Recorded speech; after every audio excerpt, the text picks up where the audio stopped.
But then there's some combination like the 2017. 2 of them are in 5, and I just didn't know how to break that out of the 378 total. Which one? It's up on the precinct 2, the 2017 local streets improvement. Yeah. For interpreting. Oh, 2 and 4, gotcha. Yeah. 5 and 6, yeah.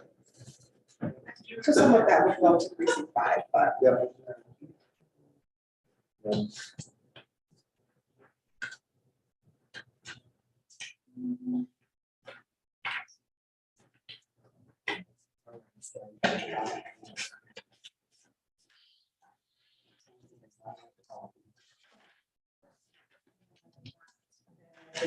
Another thing that kind of skews this a little bit is. is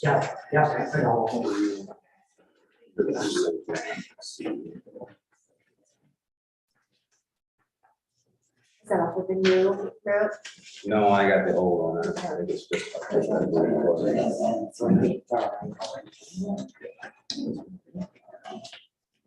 This is a nice. How are you? Good.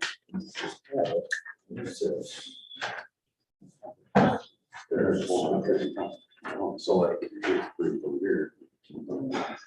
Oh. It's not really reflected your entire. Or- A lot of your bridges are increasing to. Oh, yeah. So that's. And there's a separate pot of money that funds bridges. Yep. That 1, 5, 3 Yes. will never get. Yeah. So that's a little bit. More. I know. Good. And actually, if we'd gone that far, we could have got.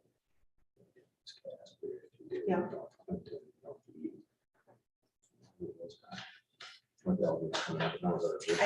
I think we've only included the North Albion one. Yeah. There are a few materials out on the table too, if you wanted to Yeah, sure. grab some of those. You're welcome.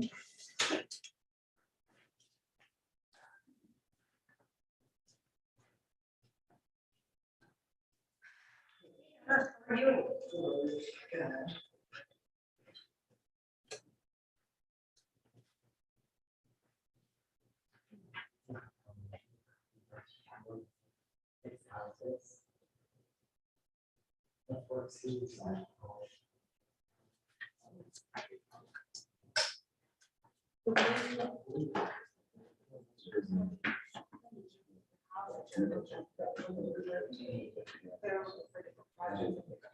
This was a little bit.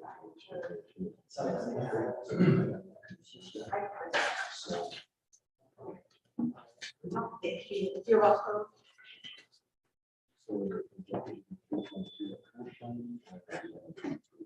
So. If we start.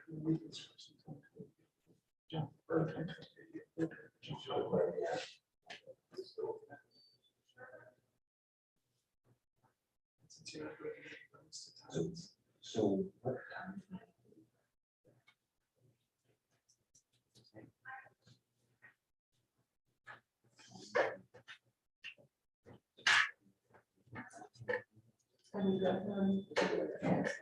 This takes into account the first year of license.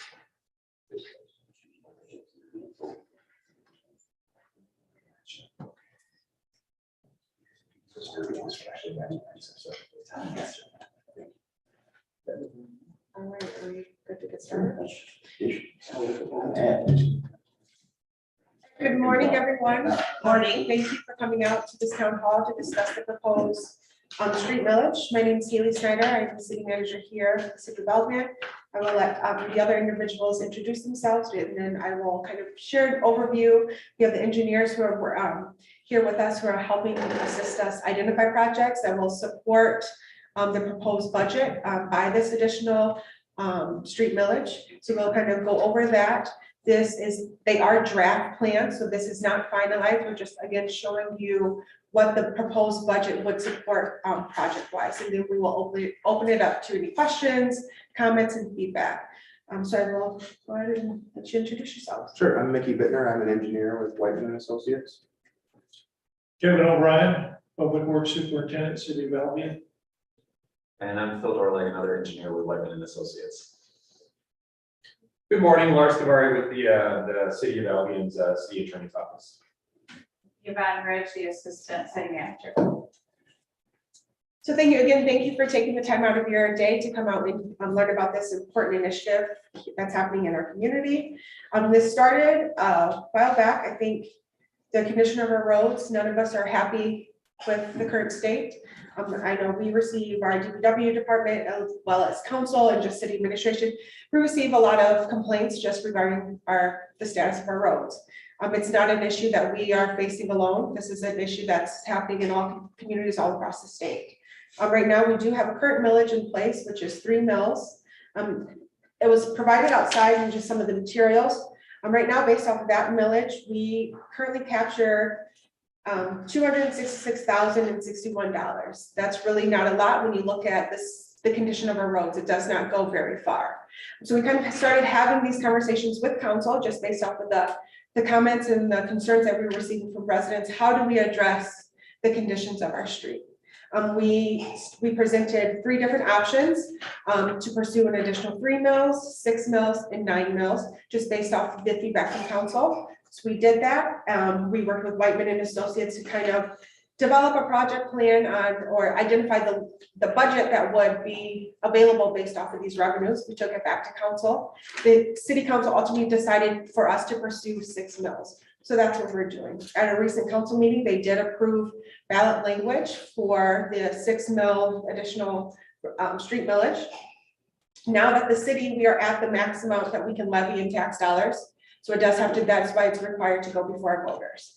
To get this approved, it has to be a 3/5 majority approval. So that means the bulk of the community has to be in favor or support of this. It's not just a simple few yays over nays, and we really have to have the support of our community to get this approved and to get this implemented. So we've developed a few different educational materials to kind of show you what those tax dollars will go for. The city of Albion, we have not had an actual project plan that we can work off of to address our streets. It's kind of been, we'll do some in this precinct, we'll do some in this area. This is the first time that we will have something that our residents can hold us accountable for when using tax dollars, because I think that's very important. It falls on the burden of our residents.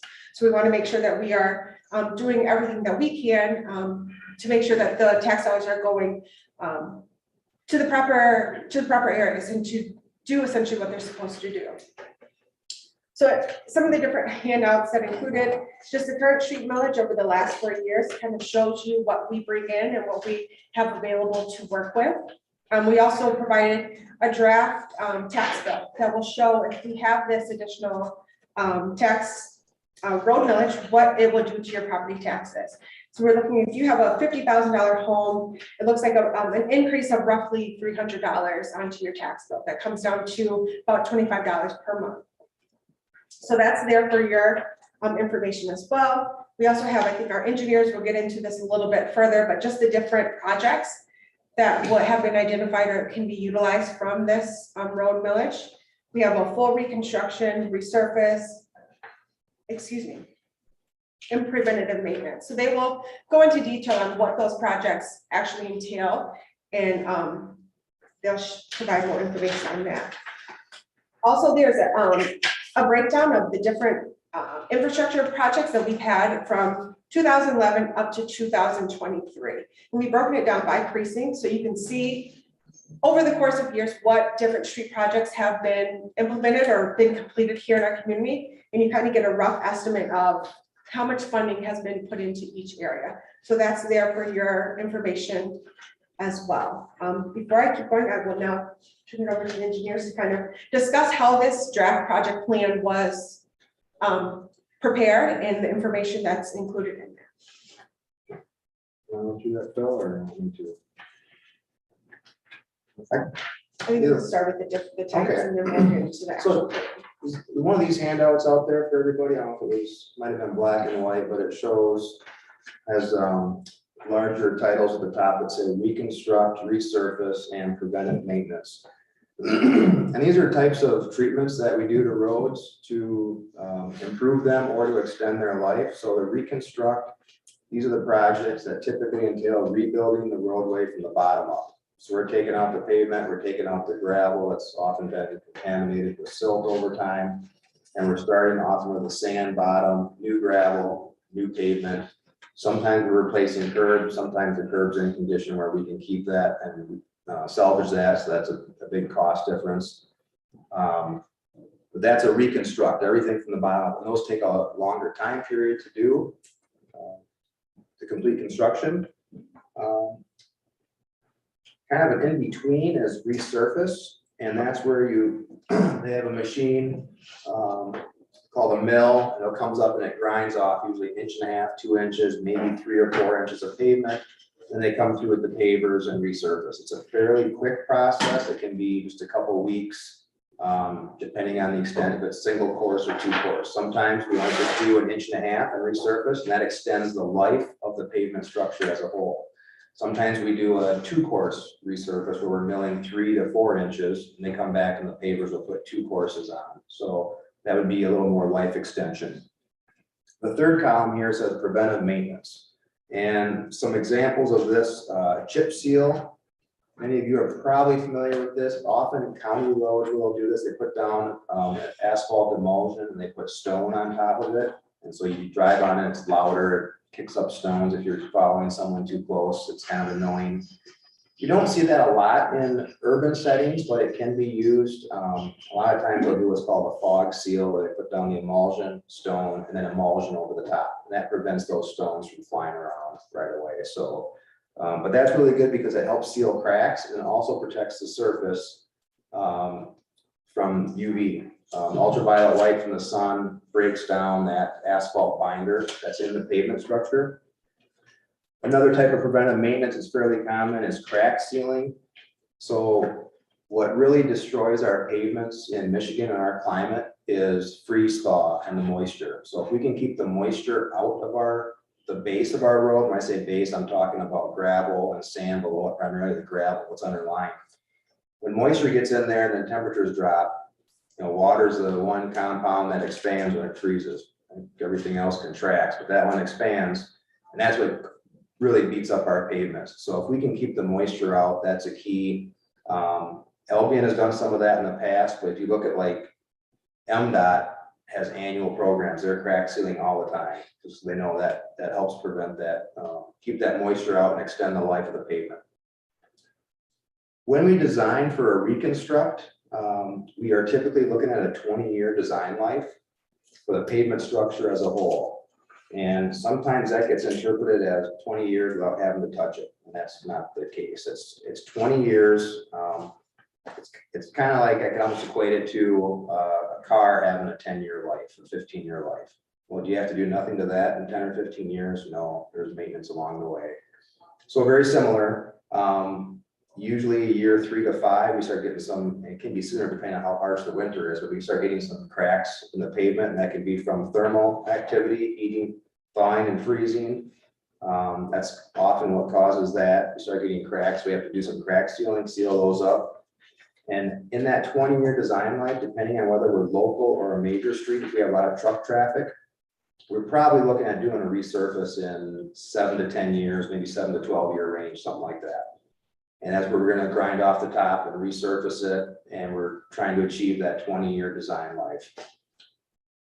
I haven't seen many roads that don't make that with some of that maintenance along the way. That's pretty common, but on your local streets, you can probably go longer than that. And the city has, in a lot of cases, gone longer than that period before resurface. But one of the strategies in this is people have looked at managing their assets. This applies to water, sewer, roads, and buildings for that matter. If we can maintain them along the way, the overall life will be extended. So if we don't touch a road until it's completely destroyed or deteriorated, and we reconstruct it, and then we don't touch it again for 25 years, maybe 30 years on the local streets, maybe 40, but it's going to be expensive and we're not going to be able to resurface it. It's going to warrant a full reconstruction again. So one of the goals is to try and maintain roads the best that can be done along the way with doing that preventive maintenance. and the resurfacing. Because the reconstruct is really expensive compared to the others. Preventive maintenance is the cheapest, then resurface, and then reconstruct. We want to try to postpone that reconstruct as long as we can. Once a road is reconstructed, we want to try and keep it in that good or fair condition. And speaking of condition, so there is a rating system on a scale of 1 through 10 that rates the condition of each road segment.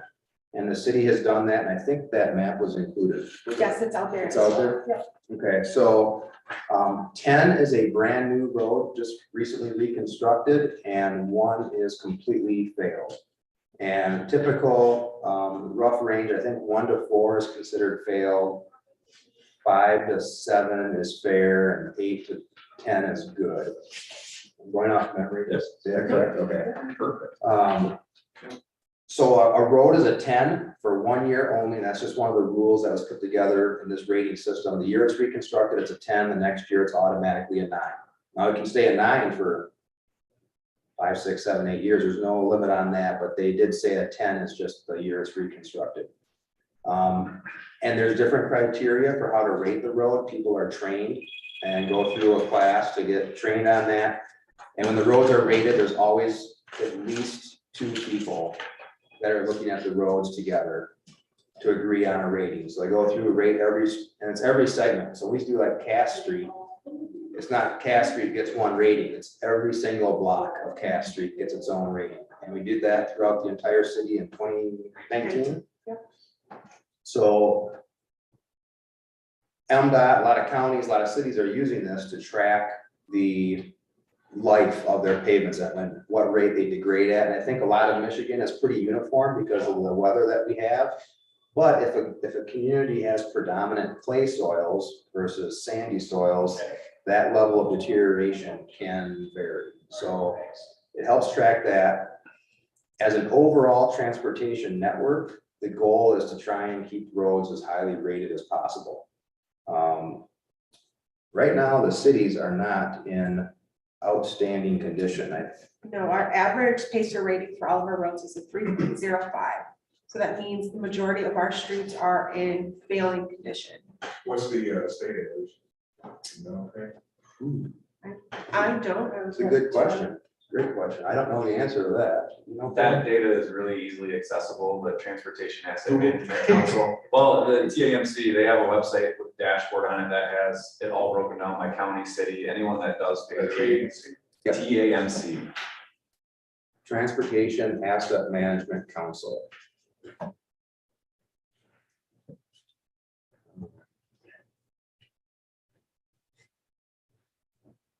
So with that, with the average rating of 3, that means a lot of our streets would require full reconstruction. As Mickey stated, that is the most expensive project to complete.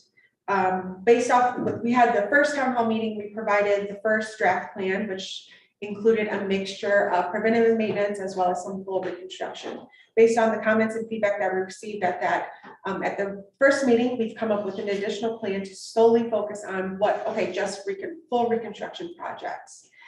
With that, I will let Phil get into that a little bit, but I just want to share a little bit of data on that. So if we solely focus on just the majority of full reconstruction projects, our pacer rating for our community actually drops from a 3.2 down to a 2.92 because you're not including that preventative maintenance work. When you include the preventative maintenance work, you're maintaining the roads that are in good condition, which is what we want to do. We don't want them to continue to deteriorate to where they're failing and then it requires a full reconstruction. A lot of the residents, they also ask, okay, what would it cost to fully reconstruct the failing roads? So if we were to fully reconstruct all of the roads that are currently rated from 1 to 4, which is poor condition, you were looking at $38 million to do that. That is a lot of money, yes, to do, and unrealistic, unfortunately, for our community. So I think that's why it's important that we have a combination of both. We know that we have to start somewhere. The draft plan, it's not going to address every single road will not be included in this, but we have to start somewhere. If we don't, our roads are going to just continue to deteriorate and be worse, become worse than what they already are. So I think it's very important that we come up with a plan that utilizes both options, the full reconstruction as well as the preventative maintenance. So we are maintaining at least some of the good roads that we have in our community, as well as focusing on repairing some of the failing roads. So I will turn that over to Bill. If you want to kind of talk about how the project plans a little bit more in depth. Sure, I can, we covered, I'm gonna mention you up, right? Yeah. Feel awkward talking behind me here. I thought you were, Patrick, you were going to sit here, but. You saved a special seat No for worries. you here, Patrick. So Haley covered it pretty well, but this latest draft plan that we put together, like she said, it focuses on reconstructions and spending the majority of our dollars on those projects first, and then using leftover money to address what preventive maintenance that we can. And she touched on one reason why, yes, if you're not doing the preventative maintenance, your road life is not going to last as long for those other roads. And then also with a mix of fixes approach, which is using reconstruction, rehabilitation, and preventive maintenance, you can also stretch your dollars further. The other comparison that I ran is that with a mix of fixes approach, I think we addressed 14 center lane miles of roads with that plan, and with the focusing on reconstruction thing, we were only able to address 10. So you can address more miles of roadway using a mix of fixes approach, and also increase your overall rating of the entire road network.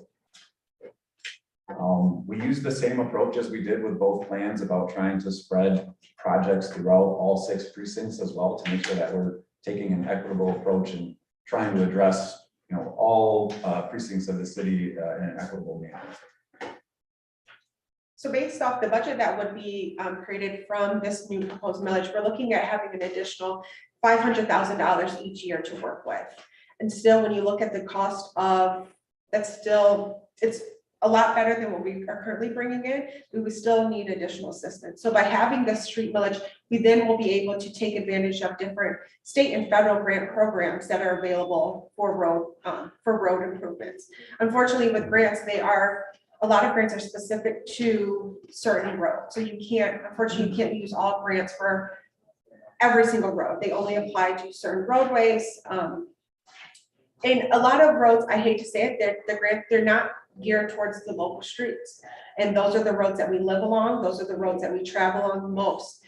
So we are going to have to, the burden is going to fall on the local residents and the local municipality to kind of figure out how do we address that. But by having a street millage in place, we have dollars that we can leverage for any other grant opportunities that become available. I think the first grant that could be applied to a local road we took advantage of last year. We did the first, second, third Wild and Hartwell street improvements. With that, we received $227,000 in grant dollars when the total project cost is $1.3 million. So again, that's kind of a drop in the bucket when you look at the total cost too, and those roads need to be fully reconstructed. So this type of work, it's not cheap, but we have to figure out a way to start to address the problem. And if we don't do something now, they're just going to continue to deteriorate and get worse. So this is our way, the city, to come up with a plan to show you that we are serious. We hear your concerns, and we want to make sure that we can address that and start to improve and maintain our roads. I just want to add something on the funding. A lot of people aren't familiar with that, but so every time we go to the gas station to fill up, there's state gas tax, there's federal gas tax. The state gas tax that's collected does go back to cities, villages, MDOT, and county road commissions, and that's for maintenance of the roads. It's based on how many miles you have. There's a formula for it, it's very specific, but that covers, your snow removal, pothole patching. I would say some of the preventive maintenance is intended to cover that, but there typically isn't much, if anything, left over for capital improvements. It's not going to cover resurfacing or reconstruction. Sometimes if there's a really light year on snow removal and salt, the city or village or county road commission might have funds left over to put toward a capital improvement.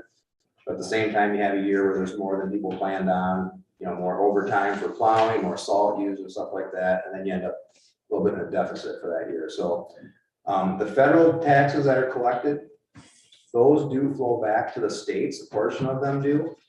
And only certain roads are eligible for that. So I think Haley alluded to that, or maybe Phil did too, but the city has federal aid eligible routes that money is focused on. So again, it's not the local streets, it's a lot of what you would call your major or primary roads. Irwin, Erie, Clinton, Albion, Eaton, Clark, Haven. A lot of those roads are major, those are eligible for those federal funds. Other local streets, first, second, third well, Hartwell could not get those funds. That pot of money, there's a pot of money that the city is part of a small urban group where they basically get $375,000 every 4 years to put toward one of those major streets. And the city has leveraged that on a regular basis. So that's been a good thing. There's also been other grant opportunities that come up and the city tries to leverage the funds that are available to stretch them to get those grants. It was recently done on Irwin Avenue. City got a $2 million grant for that one. North Clark Street, North Street, those were all federal aid eligible routes, and the city was successful in securing grants for those. So the city does try to go after anything that they can, and a lot of them are competitive. A lot of them have different requirements. They only work for these streets, not for these streets. Some are related to a business. Some don't matter. One the city got for first, second, third, Wild and Hartwell. That's the first grant I've ever seen that was strictly focused on local streets.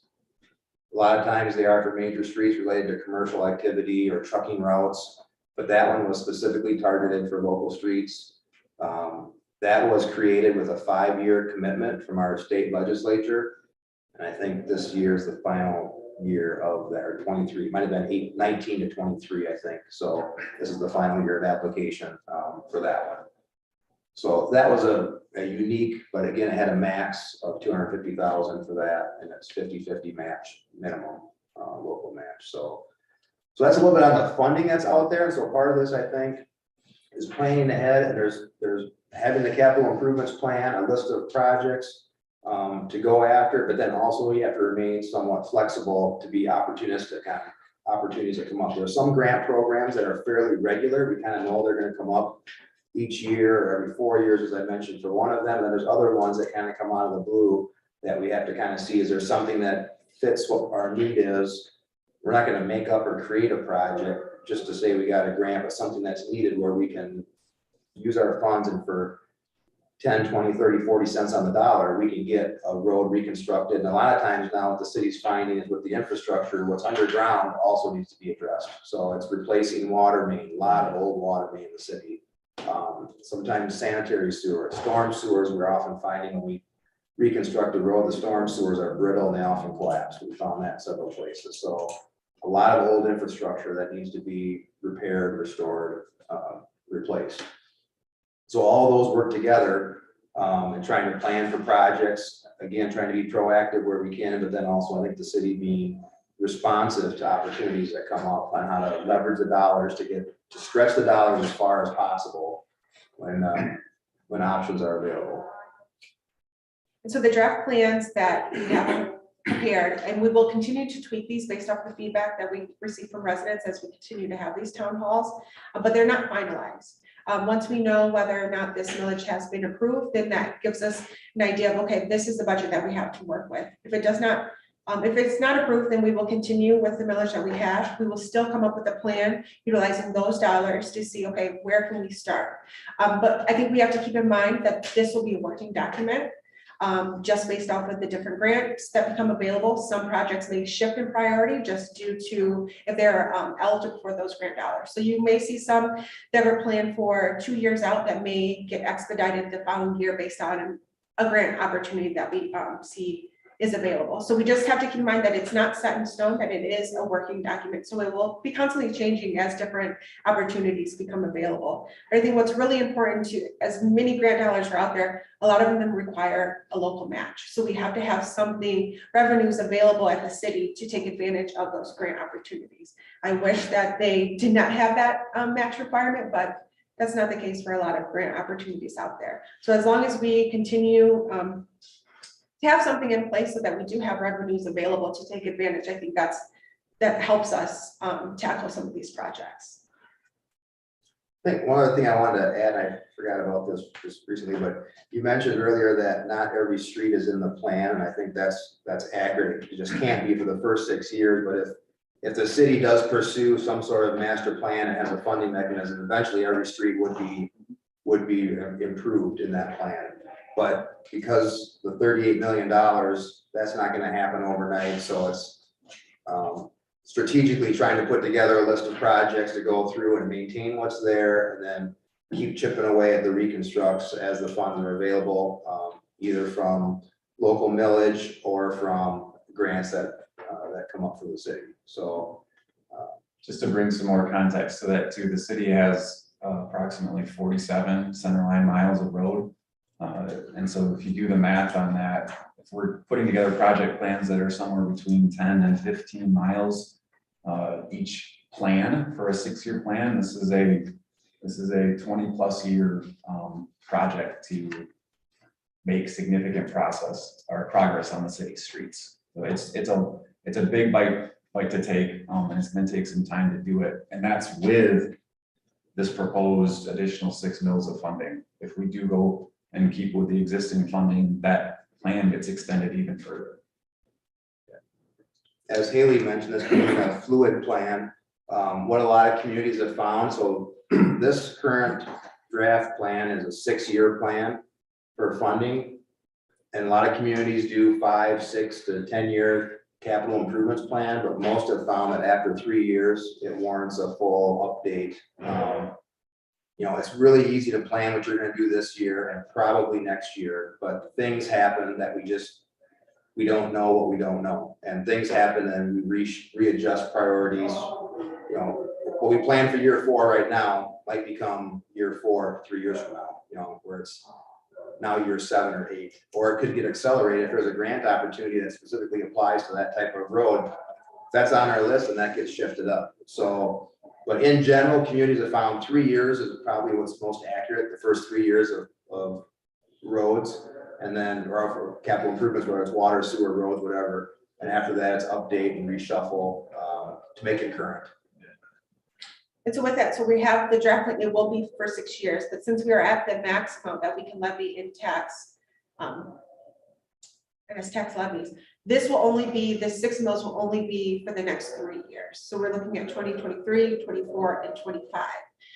And then with that, you would have to go back before the voters to be reapproved. So then by having this plan in place, it can hold us accountable to see, okay, you guys are just saying, doing what you said you were going to do. We do see that work is being accomplished, and hopefully then it will allow our residents to renew that millage so that we can continue to address the projects that have been identified.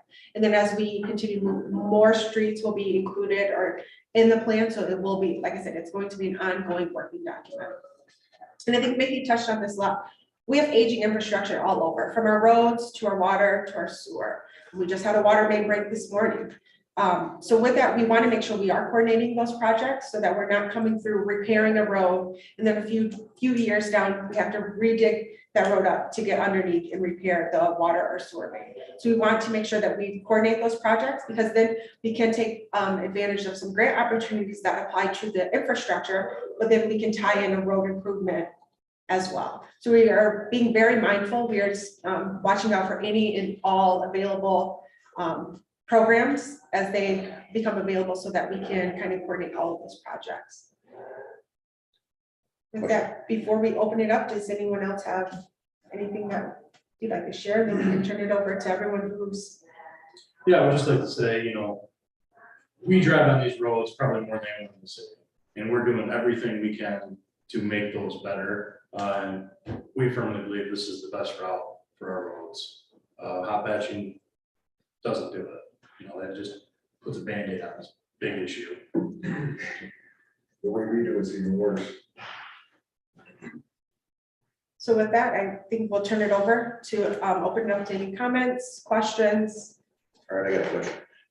I didn't hear you mention that the county's got this machine that's it's a patch machine. I don't know if you've heard about it or seen it. It puts on this white type of patch stuff. It's not the tar. It's not, it's not the stuff you use. It's but it's heated and it's a sealer and it works great and it lasts for a long time. We could patch a lot of these roads with some of that. I mean, maybe I would have to hire the county, to do it and pay their people or whatever, but we got some money for that. But I've seen that patch and stay on, and I've seen it stay on the roads for 3-4 years. Where the black patch would have popped off that year. And they just did Homer Road out there. If you go to Homer on past Aaron Ave out that way past Babcock. They just did a bunch out there past F Drive. They just did a bunch on Michigan Ave over in Battle Creek like yesterday.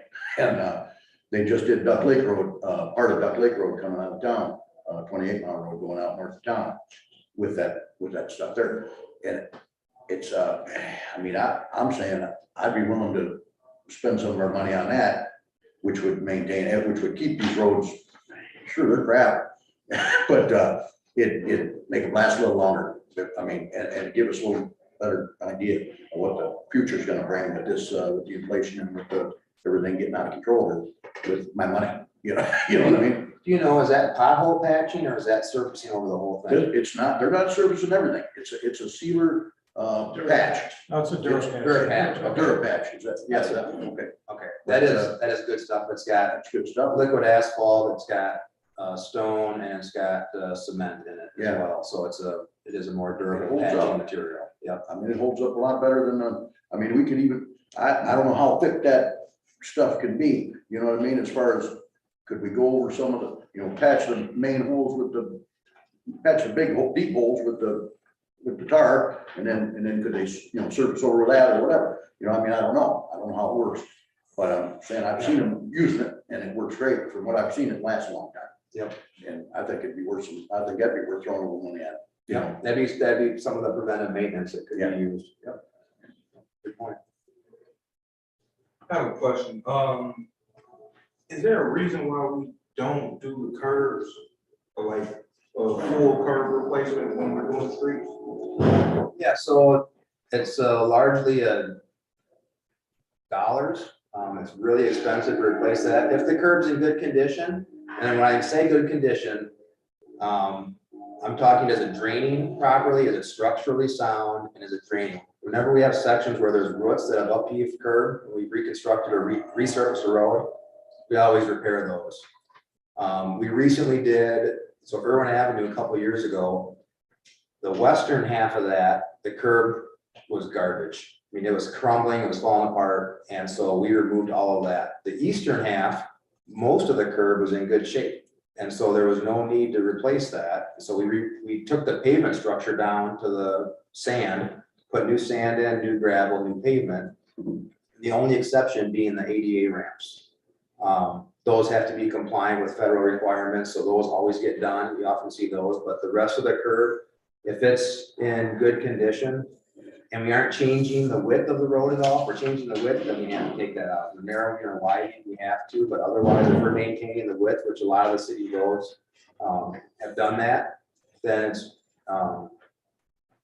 just not a good use of resources if the curb is in good condition. Does that make sense? Yeah.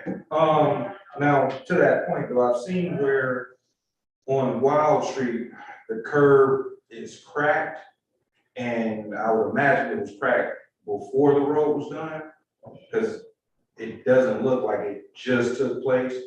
Not gonna get on into the weeds of that, but do we audit the work after? So let's say year after, how did the road hold up? Do we go back and follow up on that project to see what worked, what didn't, what we may have missed, or what could use improvement to make sure that that road, we're getting that 20 years or what have you out of that road, because some of these roads won't be revisited for 50 years or, God willing.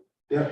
So the local streets like that one do carry a 1-year warranty in the contract. And so if something occurs that's a deficiency in a construction material, now then the contractor has to come back and repair that. if someone driving a truck jumps the curb and ruts it up, that's not the contractor's fault. We can't require them, or if we require them to do it, we gotta pay them for it. So, but if there's something, we've had instances where a curb has broken, or part of a ramp, a flare has broken off, and we have them come back and repair things like that. As far as cracks in the curb, if something occurs right away, we may have them repair that, but I like to steal a quote from my father-in-law, who told me that there's two types of concrete. There's concrete that's cracked, and there's concrete that's gonna crack. And that is the absolute truth. And you see the joints in the curb, they cut those in, and the purpose of those is to try and control where the cracks occur. Because concrete does move with thermal changes. So same thing with driveways, there's always control joints in there, and if you could dig them up, you would probably see a little hairline crack going all the way down to the bottom. Same thing with sidewalk. Sidewalk, you see those joints. It won't be at every single one, but probably every 3-4 joints. If you were to dig down the side, you'd probably see a crack going down to the bottom. And that's supposed to happen. So I mean, those joints if we don't put those joints in, it'll crack at random places all across it. So that's the purpose of that. Same thing with curb. It's usually every 10 foot, we put joints in there. And then they'll put an expansion joint at a radius. If it changes, we're just running a straight line, we're putting contraction joints every 10 foot. So some of those are, if we find those, if something occurs right away, or maybe they poured on a day when it was too hot and they weren't supposed to, because if it's 90+ degrees, we're pouring concrete, it's not even allowed per specifications. So we've had that happen before. There's a bunch of early cracks, and we have them come back and take stuff out. Sometimes it holds up okay, but it just varies. Does that answer your question? Then we also, like, to your point, we do look at projects, if there's something that, wow, this was a bad idea to, maybe we should put concrete around the manholes and the roads so they don't settle, or something like that. If there's something that's not functioning well, yeah, we'll revisit that and say, hey, what could we have done better or different here, and then apply that to the next job. But we've done that over years, and I think it's fine-tunes the process as it goes forward. Okay, so how can we audit the work that was done last year to make sure that we meet that time frame? I say when the project's completed, they do an initial walkthrough before we close that out. We do that with the engineers, city staff, as well as the contractor. But if into the next year, I would encourage, if you see areas that are already starting to deteriorate, to contact the DPW office to make them aware, so that we can get out to assess and take advantage of that warranty. Now, I believe this has been done. I had a resident contact me, and they've been pretty upset about the work that was done in that area. And there's more to it as well, but I want to let somebody else take the floor before I continue. Can I just add to what, I think this might address some of it too, is part of this plan is doing, reevaluating the whole road network on a 2 to 3 year basis, because as we mentioned, the last time we did rated all the roads was 2019. And a lot of these numbers are based off projections from a software program. And so we want to make sure that we're constantly re-inputting real data into that to get our actual evaluations more accurate, so that we can make sure that these roads are giving us the useful life that we want. And if they're not, we can reevaluate and adjust accordingly. Yeah, and just to clarify, every construction project does have a final inspection at the end, and that is conducted. A punch list is developed for the contractors. That's a list of items that have to be corrected or addressed before final payment will be issued. So we go through, we walk it, and we say, clean this, we reseed this area, replace this piece of sidewalk, replace this piece of curb. You need to add a stop bar over here. Put a list of the whole thing. Sometimes they're fairly short, sometimes they're lengthy. And then we send that to the contractor, and they go through and address them, and we verify that they are done before the city releases final payment to the contractor. So the city holds on to the final payment until those items are addressed. I got a question. How long have you guys been How long have you guys been like associated with Albion, like working on the roads, stuff like that? Like, has it been a long time or When you say like that, what do you mean? like associated with Albion, like fixing the roads? Like, have you guys been fixing Albion's roads for a long time or? I've been working with the city since 2004, No, so so how many road millages has there been since 2004? I think just the one. Just one? The one that's in place, and, you know, I talked about the funding that's available earlier, but the local streets are largely up to local residents, because there's limited grant funding, and your gas tax money primarily covers maintenance. So what I've seen is I've worked in different areas of the state, the communities that have the local street millage, this applies to townships as well, because townships have to pay for their local streets. There's money for the primaries, but not the locals. And cities and villages is the typically the communities that have doing the best at keeping up on their roads. But you get to urban areas like Elk, where it's more densely populated, you have a lot of streets, and you do also have a lot of truck traffic on some of the different streets, and that just kills the roads. You do have a mix of soils here, so there are some sandy areas, which I think hold up a lot better, but there's also some clay and silt and junk that those materials absorb the moisture, and then when they hold it in, then it freezes, then they expand. And that's what's, you know, communities that have clay soils predominantly have poorer roads often. Sandy soils typically, roads last longer, and it's more economical to take care of them. And if I can just add a little bit to kind of answer your question. So we have the current 3 Mill Street millage in place.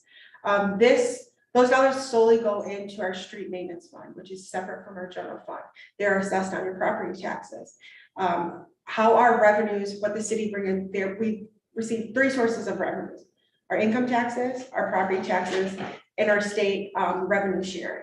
Unfortunately, the state revenue sharing is based on population. Albion has had a continual decline in population since early 2000. And within recent census, we lost another roughly 900 residents. So we've just found out our state revenue sharing is going to decrease by roughly a little over $100,000. That's a lot of money that we will no longer be receiving to go into our general fund, which is used to provide all services here in our community. Back when probably the 3 mill was implemented, we had a lot more population or just residents living within our community. So that burden was kind of dispersed on all of the residents. When you have continued decline in population, that becomes a bigger burden on the residents who are still left here. When talking to our director of planning, we would need an additional 6,000 residents to come back to our community to kind of remove some of that burden that our residents here are currently facing. So we've had that current millage, but when you lose residents, we're no longer paying property taxes. We're not bringing in the amount of revenues that we would have been bringing in 20 plus years ago. So when we continue to lose population, the revenues that we bring in are going to continue to decline as well. So we have to figure out a way to also attract new residents to come to move into our community to kind of take that burden off of the residents who have been living here for a long time. So that's kind of another factor in how our roads and the infrastructure has slowly deteriorated. We're not bringing in that level of revenue that we were back when we were a booming industrial community. So that's another hurdle or barrier that we need to address, and that will kind of help us address some of the other issues. Well, is this the only estimate that's been given to you guys? Like, have you guys gone through any other paving or concrete companies that can fix the roads? Do you guys got any other estimates from any other companies?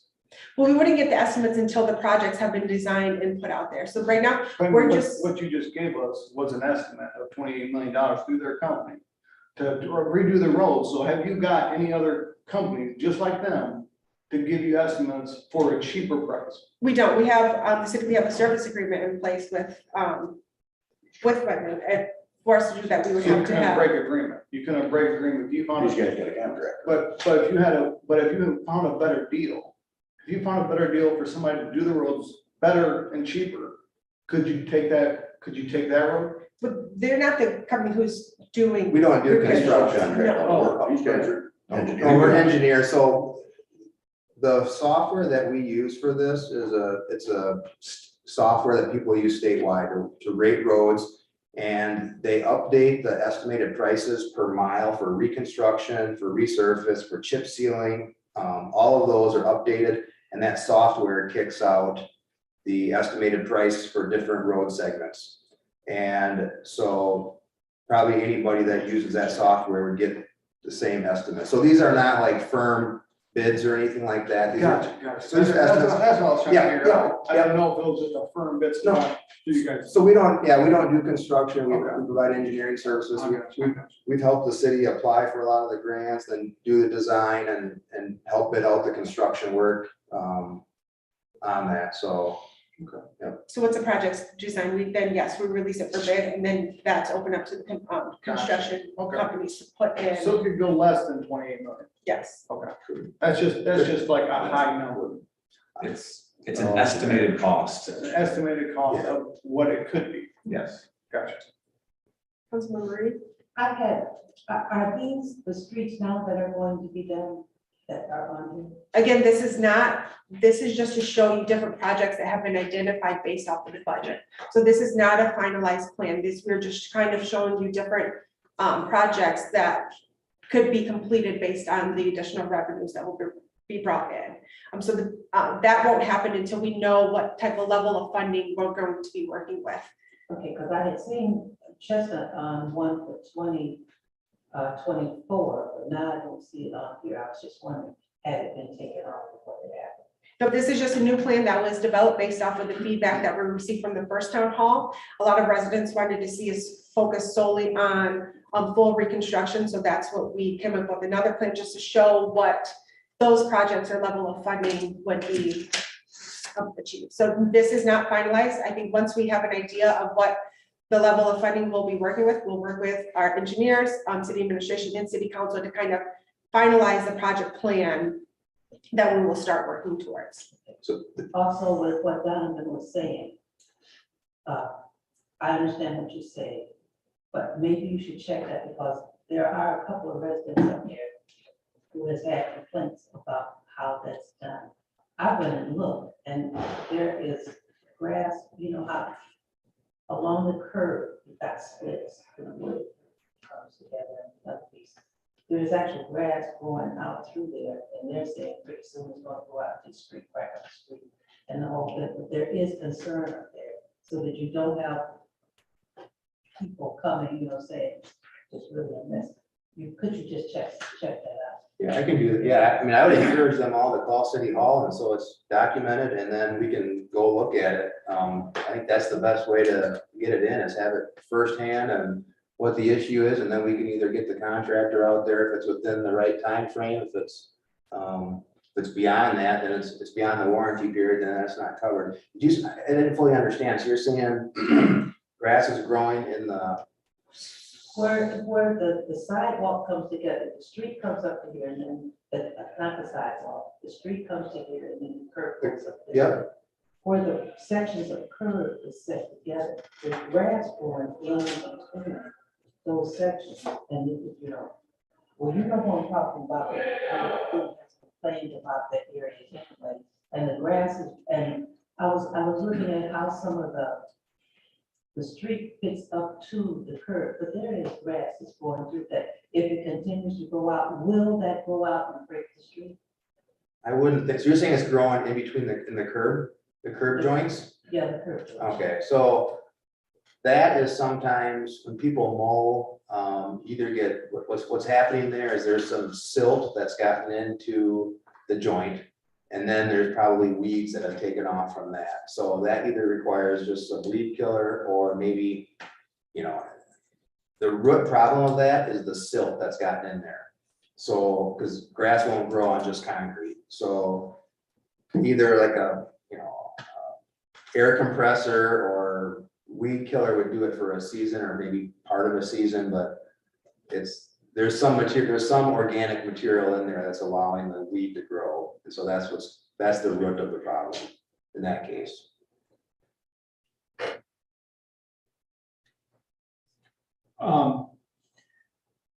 So A couple of questions I had. I am concerned about the big increase in the millage. I mean, we've just had a big increase on the sewer system, right? And so, trying to get people to come back and build, I think, I mean, those are dynamics that go the wrong direction for us. Having said that, I mean, I live this life like you do, and I appreciate the fact that the roads have got to be improved, but I'm just real concerned about the big number increase that we've had with the sewer and now this.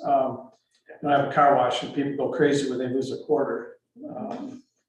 These numbers concern me a little bit about getting it passed. I do have a few questions. I am concerned in the cost thing where the inflation basis is 2%. I mean, if you're off 1%, I mean, that's $100,000 difference or something the first year. So I am concerned about the 2%. You guys know the business better than I do, but I'm just, when I look at that, it's like, oops, or wow, like 2% were. Yeah. And so that's something I would raise. So you have any idea what with the reconstruction, building the base and doing all that, what kind of cost per mile? Do you have any idea what you're looking at there? Because when I used to be at the county and work with the road department, and now I'm down in Homer, and in fact, we're going through our road stuff now. So that's why I came up here to try to learn, and plus I own a business in town, so I'm concerned about that. But the information that I've gotten from Calhoun County Road Department is doing the total reconstruction is about anywhere from 500 to 600 per mile, depending on what you want to run into. And then on top of that, my concern is with our infrastructure below ground so old, the surprises we'll get from that, and where does that, and I'm assuming that money would come out of the sewer fund, not control. Yeah, so I mean, county roads are a lot more economical because they're building a roadway with ditches. Okay, a lot cheaper to do grading. You get into an urban setting, you got concrete curb and gutter that was brought up earlier. With concrete curb and gutter, the storm water, the rainwater goes into a storm sewer. So we have manholes, catch basins, storm sewer, which are pipes that convey it somewhere to an outlet. We also have public water and public sewer, as you just mentioned, those things. So it's a lot more expensive to rebuild an urban road than it is to rebuild a county road. And I'd say we're certainly north of $1 million per mile in an urban setting, for sure. 2 years ago, Irwin Avenue was done. That was 1.2 miles, and I think that ran about 2.4 million. So you're probably looking for, that included water main replacement for the entire length. You scared me.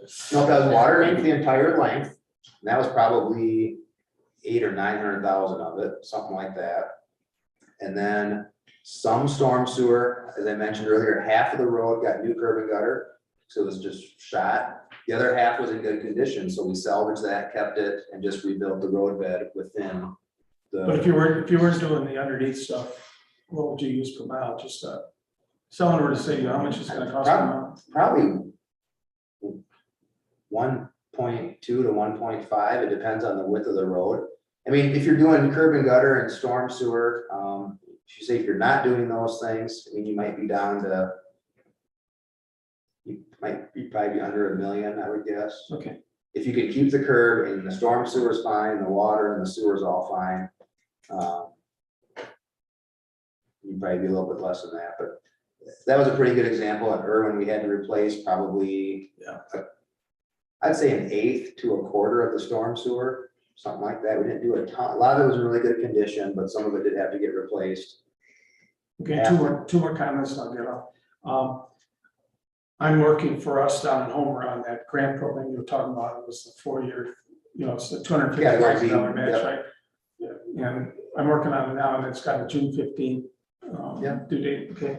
And then my only other comment on regards to the inflationary concern is I am really concerned when at the national level and the state level, they talk about all this infrastructure programs that they want to do. And I'm concerned about the impact that's going to have on labor. You can't get labor now. And then the impact on material costs just to do these roads. You're exactly right on your inflation. I can say from a about 90. I started in 96 or 97 through about 2014. This as one example, 12-inch storm sewer to get for 25 bucks a foot. It was almost constant, like zero inflation on that for probably 18 years. Then all of a sudden it shot up to like 40 bucks a foot in about 1 year. And right now it's probably running around 60 to 65 bucks a foot. So we've had 25% inflation, 25 to 50 in some items in the last 2 years. You are exactly correct. This influx of money in federal spending, everyone got really excited about. So there's all this extra money. Did extra contractors appear to come with it? No. So you got more money. Everybody has plenty of projects to do, but there's the same pool of contractors. There's not enough labor and equipment to get it all done. So people are kind of thinking they can get more projects done with this money, but in reality, to a large degree, people are probably doing the same number of projects, it just costs more. And we've seen really drastic increase in prices the last year. It's really shot up. So the 2%, you know, from 97 to 2014, I probably would have said, well, that's high. Why are you being so conservative, you know? But I would have said that in hindsight. If you asked me in 1999, what should we use? I probably would have said 2 to 3%. But in asphalt, we saw go from low 20s up to 70 or 80, back down to upper 30s, and then back up again to, it's running 80 bucks plus to a lot of places right now. So I mean, asphalt has done this. I'm talking over the last 20 some years, it has gone, been really low, gone high, and then come back down. That's a major cost on roads, right? Major component of the project cost. So you mentioned materials, ductile iron water main right now. In the last 26 years, I knew if we bid a job, awarded it, they could start construction in 2 weeks, they'd have all the pipe on site. Right now, ductile iron is minimum 6 months out, up to 8 months, and it's increasing, I'm told, almost weekly. So we've got a project somewhere else, just bid it, award it, wanted to get it built this year, it's got water main. When the contractor places the order, it's not gonna show up till November. We're not gonna start the project this year because we're not gonna break ground and have it sit over the winter, it'd be foolish. So that project just got pushed to 23. It was all set for 20, you know, so that, those types of things, and I've never seen a supply issue like that in my career. So trying to build that into timing for projects is a whole new wild card. That's a new channel right there. I mean, that's Sure, what we're worried about is the inflationary thing. I mean, we're getting jacked every time we turn around here. We just got a 13.8% water rate increase, 13.8% sewage increase. They got us coming at us with a rental certification. They got coming at us with a school millage. You know, I'm saying, I'm sorry, it's getting tight here. You know, it's I mean, getting tight. you talk about our water and sewer funds. When talking with my staff, I use the analogy, we've had a lot of cans that have just been kicked down the road for so many years. I know. And now it's time, we have to pick those Get cans to up the and point do where you got something with it. Yes, we are 13% increase on our sewer rates. Those have not been raised since early 2000. We've had a study session with city council to discuss our water rates. They have not been raised since 2014.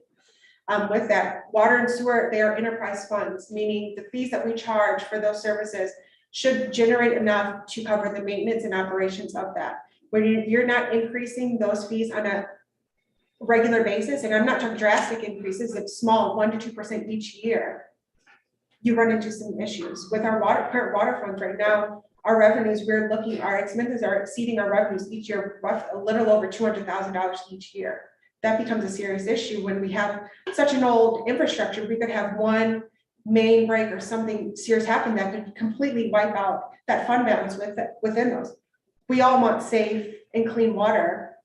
We all want safe sewage systems within our community. We don't want to have backups in our homes. So that's why we're starting to take the necessary steps to increase those. And since they have not been increased on a regular basis, unfortunately, our residents are seeing the big burden of such a drastic increase. But we have to start doing something now or it's going to continue to get worse. I understand. And just saying, it's all coming at once here and it's getting, the burden's all falling on us, you know, that the property owners, you know, and then you got your landlords that are paying 16 mils more than everybody else already. it's just, it's just getting, you don't know, you're not sure what's gonna happen. It's an unsure future here is what I'm getting at, and I'm saying maybe we ought to not jump into too much before we can, I understand, we gotta get some things started. Like a Durapatch. I'm thinking that'd do a whole lot of saving. That's one of the mix of fixes that could be used on the roads, but to build on Haley, you mentioned water and sewer have to, those fees have to cover the operation and maintenance, also the capital improvements. Yes. So, Yes. which is a big part, and a city the size of Albion should probably be doing a $200,000 to $400,000 water project every year to replace some old cast iron mains. The city has not done that for 25 years. And some of that, Albion's not unique in that a lot of communities, they did not want to raise rates, so they left them flat. And they, you're kind of doing people a favor then, but at some point, like I'm working with communities that are looking at 35 to 50% rate increases. Now, percentage wise, that's crazy. But their rates are so low, dollar wise, it's not as staggering, but percentage wise, it's really big. So it's a big change.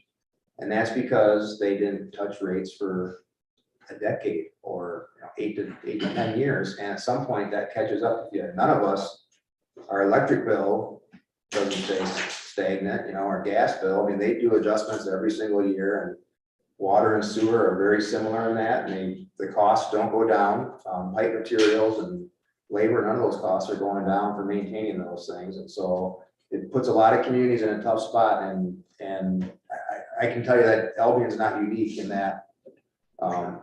It's not right now. It's not. That's what I'm getting at. Everything's gone up, gas gone up, food gone, everything's going up. And about $450 ain't gonna help me. I mean, if I gotta cough up another $450 a year on my house down there, I mean, maybe that's why people are leaving. Yeah, I mean, it might not be in it.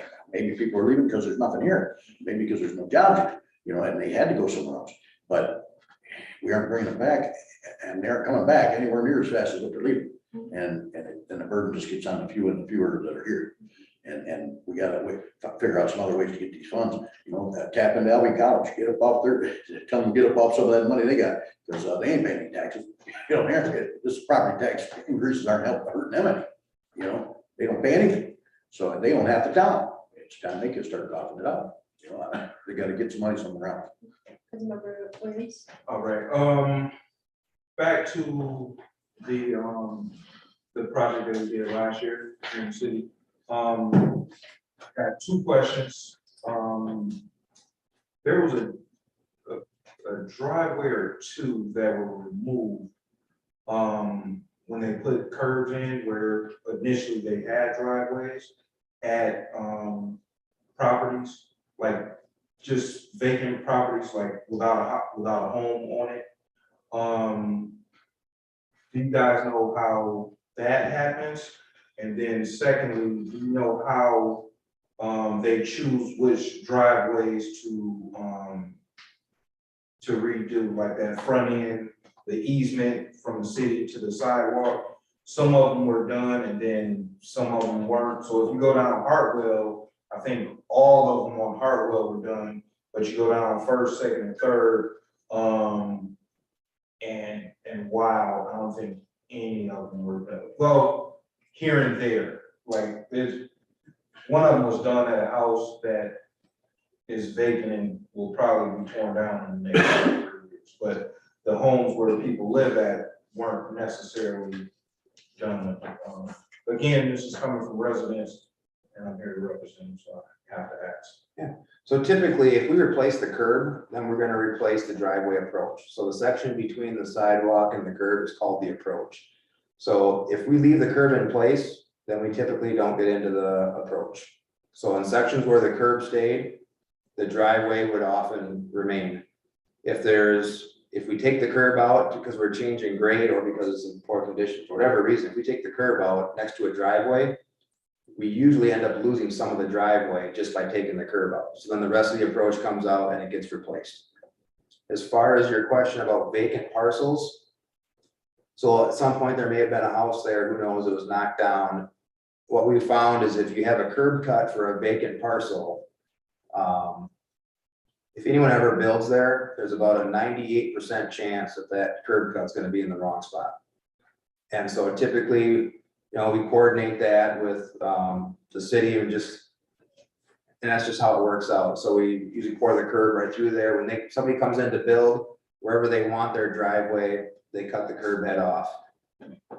If they come build, and if it falls in that 98% where it's in a different spot, then they're gonna cut curb head and they're gonna have a dub down somewhere else. And, you know, that doesn't serve a purpose. So typically it's just poured through there unless somebody knows, hey, I'm building next year, here's where the driveway's gonna be. So does that answer your question on that? Yeah, that does. I got another one though. Crosswalk markings. Do you guys typically do that in residential areas? So we typically will do stop bars and crosswalks on local streets. We typically don't do yellow striping just because it becomes a maintenance item. If we put like a yellow down the middle, then the city really has to restripe that probably every couple of years, which the city does on major streets, but typically not on local ones. We normally will do crosswalks and stop bars, not always. Some communities have a standard that they follow, or that can vary by community, but we typically do stop bars and crosswalks wherever they are warranted. Is updating the signage part of you doing the rules as well, or? Typically, not always, but typically it is. We'll put up new stop signs. The state and feds have passed requirements that regulatory signs, like stop sign is regulatory, you have to stop. Yield signs, they have reflectivity requirements, and most older ones don't meet that. So whenever we do a resurface or a reconstruction project, we typically will for sure replace the stop signs. And a lot of times I've noticed, like in Albion, a lot of the no parking signs are faded and not even readable. So a lot of times we'll replace those as part of the project. Same thing, speed limit signs, we'll often replace those. Street names, they're on top of a stop sign, or if they're on their own pole, we'll often do those if they're in rough shape too. Does that answer your question? Yeah. Did the same company do both Wild Street and Hartfield? Yes, there was one contract for that. So there's a prime contractor, and they probably had 6 or 7 subcontractors that worked on the project as well. But there's one, the city has a contract with one company, it was Bailey Excavating, I believe, for that one. And then they hire a bunch of subs, but the city's point of contact that we work with is that one Bailey Excavating in that example. So then they would hire someone for the concrete, because they don't do concrete work. They would hire someone for the paving, because they don't do paving. They would hire someone for striping, they don't do striping. They hired someone to do the signs, both for detour, like barricades, and also for new stop signs, because they don't do that. That's 4. They sometimes hire someone for restoration, that's the topsoil, seed, and mulch. Some companies do that, I can't remember if they hired that out or if they did their own.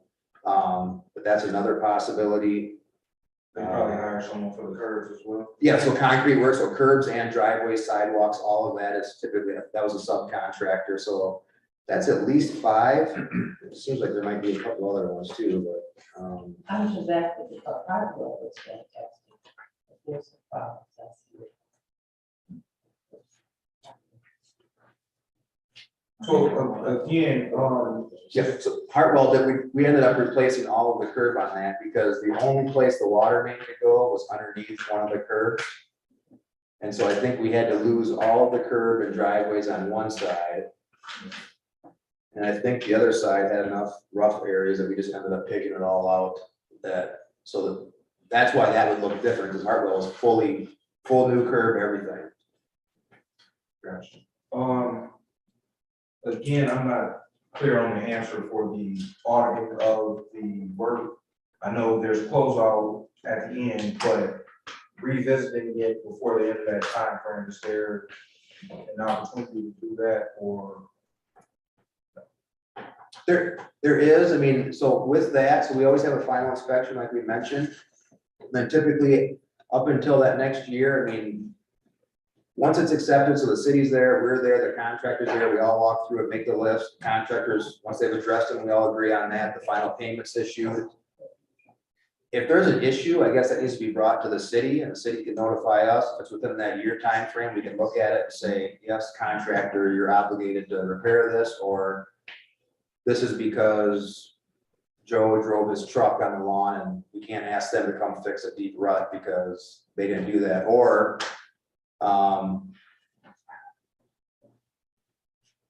part of the concrete, we can tell someone took a jackhammer to it. Okay, that's not the contractor's fault. But You would just start with the city and then go. yeah, so then if it's within that year time frame and we find out that a piece of the, a piece of the ramp, sometimes there's a flare on the edge of the ramps. One of those broke off. I just had a job where a contractor had to fix it twice. I mean, they repaired it, it broke off again, they had to fix it again. I mean, so that was an example of where they had to do it and they were frustrated. But it didn't hold up, wasn't supported underneath it properly, so they had to come back and get that. But the best way to do that is if someone has an issue, and maybe it's like, hey, the grass never grew here. That's a common one. Okay, the contractor's responsible to spread seed and fertilizer, but they don't have a direct link to Mother Nature to keep it watered. It's really up to the resident to water it after that and maintain it and fertilize it. So, if you got these two people sprinkle their yards, their grass looks great, this person doesn't, they say, hey, my grass never grew. That's tough to hold the contractor responsible for that. I mean, if we can look at it and say, boy, there's hardly any seed here, okay, come back and seed it, but now you gotta water it. If someone calls and says, hey, this patch, the grass never grew right here, the city may come out and just say, I see what you're saying, they might just grab a cup of seed somewhere and spread it out and problem solved or addressed, largely. So it just kind of depends what the issue is. Thank you, guys. I appreciate you. Any other questions or comments? So we will continue to have these town halls to engage with as many residents as possible. The next one is scheduled for Thursday, May 25th. On Wednesday, May 25th, from 6 to 7:30 p.m. It'll be held at St. Paul Lutheran Church. So please encourage anyone if you think of any other questions. In the meantime, please attend. So we're just trying to engage with as many residents as possible. Again, I just want to thank you all for coming out and attending today. I guess I do have one more quick question with that. I guess his question with the audit and warranting the work. Say if like 3 or 4 years down the road, we find that the contractor that was hired to do the job put a 3-inch underlayment down instead of a 4-inch underlayment in certain sections and the road crack right there. Would we be liable to replace that at that point? So during construction, we have somebody on site that is looking at compliance with plans and specs. Yeah. So like before they pave, our guy goes through with the tape measure and we're checking at the curb to make sure if we're calling for 4 inches of pavement. Yeah. We want 3 3/4 to 4 inches of curb reveal right at the edges. And the reason I'm a little bit under 4 is typically we like the asphalt to be at or a little bit above the curb so that the water gets into it. We don't want the asphalt short. We want the asphalt, I like to have it about an 1/8 inch above. Ideally, pavers are not an exact science. With asphalt, concrete is because you actually set string line and forms, but with asphalt, it varies a little bit. But so we come and we check, and then while they're paving, we're also calculating the yield. The yield is, it's how many pounds per square yard. So we know 2 inches has a certain requirement. Yeah, so we're checking to make sure we tell them as they're paving, hey guys, crank it up, or hey, you're getting too thick, because we don't want to have a really thin top course because that'll peel up. So if they're getting too heavy, we say, hey guys, you gotta screw it down a little bit. And I use that terminology because they turn a screw to lower it and raise it. But we'll keep an eye on to adjust it there. So same thing when they put pipe in the ground, we're making sure it's the right size, it's the right material that's specified, and then when they install it, they have to compact the sides. But it is humans doing work. It is. So there are gonna be things that go wrong, things that aren't quite done right. Somebody might not wanna tell the supervisor, I did this. And if we do find something like that down the road, does that become our liability to fix? Yeah, it probably would. I mean, if there's nothing, it's found something within a year, but it's like, So a lot of the specifications I are, understand why they can't, I mean, they don't know what the hell's going on. Yeah, I wouldn't want to warrant it either, that's just more just a hypothetical. yeah, so like, we use MDOT specifications, they put a lot of time and energy into this, and so like, for example, when they put gravel down, it says they have to be within, is it a half inch or It's a half inch in either direction. half, it has to be within a half inch, I think it's either a half or I think it might be a quarter for gravel. I think sand is a half inch, gravel's a quarter inch. That's the tolerance that's allowed. Yeah. So if we call for 4 inches of pavement, that road probably has between 3 3/4 and 4 1/4 inches. Because if the gravel, I mean, you're right, and we're using rollers that are this big and graders, and so it's not an exact grade. There's little tiny variations, and they get it really close, but there are tolerances. Yeah, there's no color, Yep. ever see why. Yep. Does that answer your question? Yeah, I was just curious when it, I know, I've seen things in the past where work was done poorly, it just wasn't caught until 3 years down the road was not. And it does happen sometimes, but.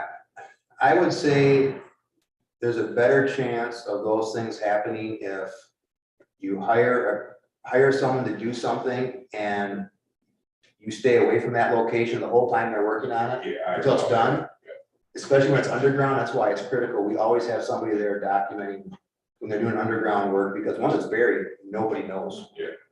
I mean, the people that were there, to your point, they know what happened, but nobody else knows. So that's why we're there, we're documenting it's the right size, right material. They got proper compaction, we're doing density tests to make sure it's compacted properly. They put the right backfill in, it's sand material, it's not bricks and clay and junk.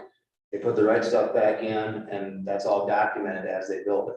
Alright. So it takes away a lot of that opportunity for those things that you're describing. I know, that was all right. Again, thank you for attending today, and stay tuned for if you're available to come on to the next one. I appreciate your guys' time. Have a good, this my Friday, so you guys have a good weekend. Well, you too. Oh, Just to take over. I'm good here. Okay.